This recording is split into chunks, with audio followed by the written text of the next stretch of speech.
Hello and welcome to another episode of Drive with Dom. I'm Dom Callan and I'll be driving the cart. Today we are at Supercharged in Edison and it is again the league and we are week 4. This is the second heat of the night and I am working on a few things this time, so I guess off we go.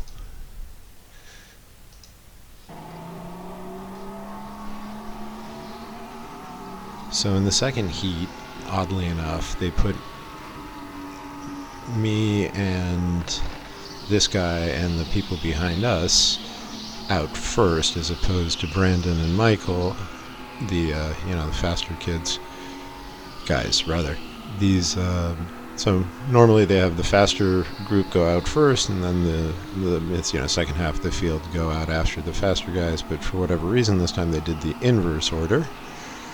So me and this gentleman are running at the front here and having a grand old time, which, by the way, works out really nicely for us in that we have clear track the whole time. So today I'm trying a couple things that are a little bit different. I was talking with Mark Cotelli,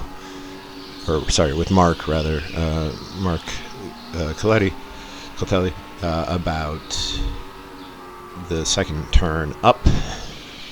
And I was talking about how I've been taking kind of a narrower entry, but noticing everyone taking these big wide entries that don't really make a lot of sense to me, since it comes in sort of above the rubber as opposed to under the rubber. So we think maybe it's somewhere in between the two. Maybe it's not a wide entry or a narrow entry. Maybe it's more middle. So you can see here, I'm trying more of a middle track entry. Bang. And it seems to work reasonably well. The other area that I'm paying attention to a lot, well, as always, is right here. I'm not exactly sure what's right, so I'm just trying. But the other area in particular that I'm messing around with is up here. When we turn around this corner, I'm trying to hold the left-hand edge much more like you saw there at the top, to take a wider arc down to a late apex where it can be more on throttle throughout the whole thing. So you'll notice a wider entry, a tighter exit from the top, and then a wider arc down to the late apex on the other thing. And here I'm just going to keep playing with various entry type widths things.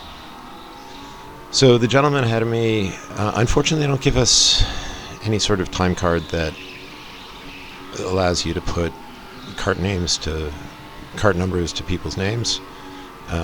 But long and short of it is, this guy in front of me and I have clear track the entire time, so we get all of our laps in cleanly.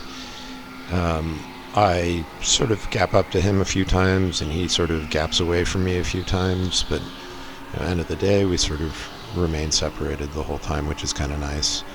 And I don't believe I ever had anyone on my ass either, so it ended up being kind of a chill session for a change. If I had more access to practicing at the facility, I think I might try I would try that wide entry, but it just doesn't make sense to me, the super wide entry. I mean, I understand the concept. They're trying to throw a lot of speed up the hill, but it seems to me that it just pushes people a lot wider than it should. So anyway, here we go, trying to keep it tighter, and then down to this. And then here, by the way, I'm just basically just trying to get better at rolling power through there, because there is no braking, really on this turn or the last turn before it. That's all throttle modulation.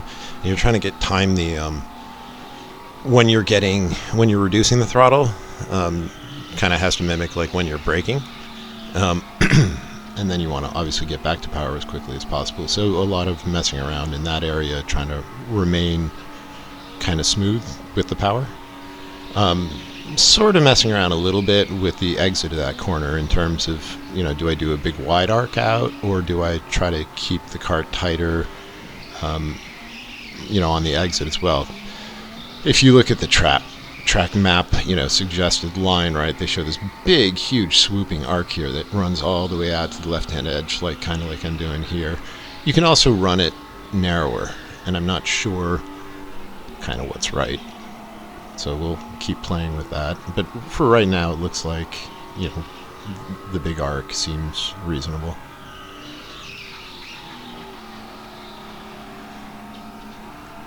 The other thing I don't really have a handle on yet is the carts in terms of their speed variability, right? Your typical rental league has pretty big gaps between the fast carts and the slow carts, in some cases as extreme as multiple seconds per carts. That is not the case at Supercharged. These are electric carts, and they are much easier to run closer to parity. But it does seem like every once in a while you get a cart that's a little bit faster or a little bit slower. So I can't really judge any of that yet. Although I do hear other people griping, I got a crap cart today, or blah, blah, blah. So I'm not sure what the story is. What I can tell you is the carts are very nice, but they are also, Supercharged sees a lot of patrons, and I noticed between the visit that I did, like 6-9 months ago, where I just came to check out the facility, the carts were all shiny and brand spanking new. When you look at these carts now, the plastic bumpers that surround the steel frame cage are just mangled. Like, it looks like people are just riding these things against the wall all the time. So whoever the mechanic is at this facility, you have my sympathy. You've got a lot of work on your hands, and I hope they're paying you well. I'll try to take good care of your carts, dude. Anyway, they are lovely carts. They're just great. Totally recommend coming out here and trying them. Even at Speed 3, they're a lot of fun.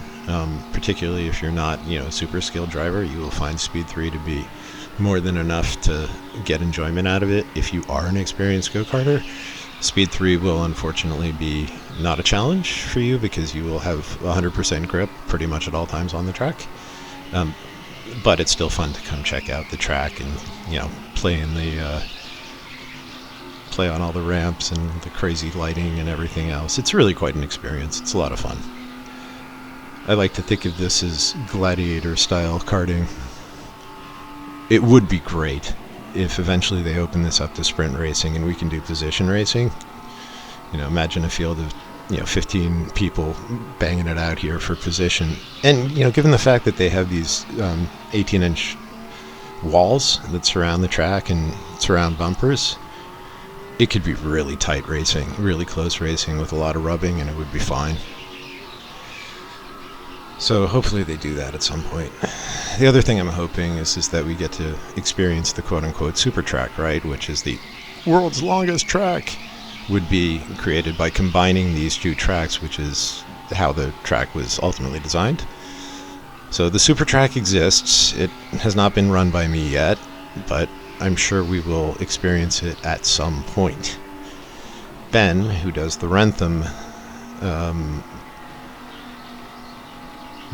version of this, I believe said that they did the super track at one point in their version of the league, so hopefully we get to experience the same.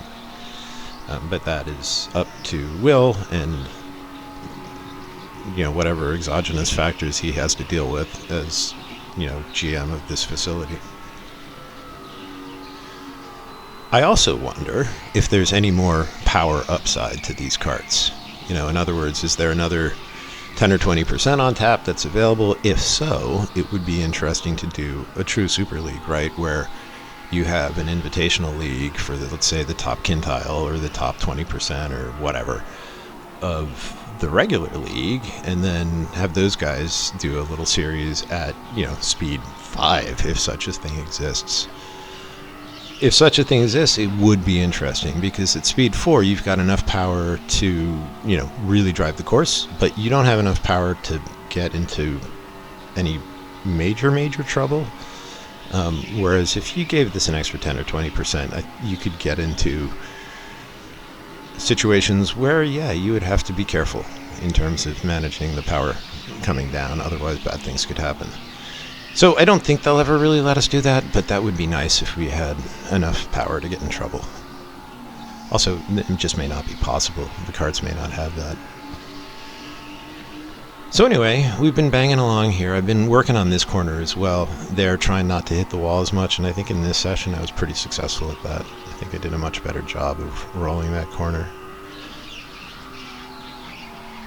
This is week 4, so this is my second race on this track, and I've been on this track twice before, once in the pokey carts, and then we came for a practice night earlier this week. So I've got a pretty good amount of laps down now, and I'm starting to get a sense of how I want to run the line. I did talk to my coach and see if I can maybe get him to do a video review of a couple laps, because I have some line questions for him. If he's willing to do it, I'll share that video with you guys on my site, because he would tell me what he thinks of my decision making. Anyway, it was a pretty good session. I ended up with the 49 spot 096 in lap 9. Generally speaking, I ran all 49s, got progressively lower, and then finally lap 9 ran a pretty good one. Didn't get into the 48s today, which was a little disappointing. Not sure if that's me or kart. I thought I drove pretty good, and I thought my line looked pretty good, and I thought I made a couple improvements, so I thought I would have been able to drop down in 48s, but not today apparently. There we go, nice tight line, nice late apex, and running it out. So anyway, there you have it. My Heat 7, the race before this, I'll possibly do a drive with Dom, I'm not sure. The camera angle isn't great on it. In any case, thank you all very much for watching. Hopefully it was helpful. To reiterate, what was going on this weekend was basically right there, trying to be more careful with not hitting that wall, trying to be a little bit wider on entry into the uphill section, and then into the downhill part, the first turn left where you're setting up. Instead of letting the cart run out it's kind of mid-track and then having to engage the downhill corkscrew, I'm trying to hold the cart much more tightly to the left wall, and then having a much wider arc to a late apex down. So those three things, plus the final turnout to the main start finish straight, I'm trying to play with that in terms of, do I run the arc out wide, or do I kind of run a 3/4 track? Not entirely sure yet. But anyway, thank you for watching, and I will catch you guys next week.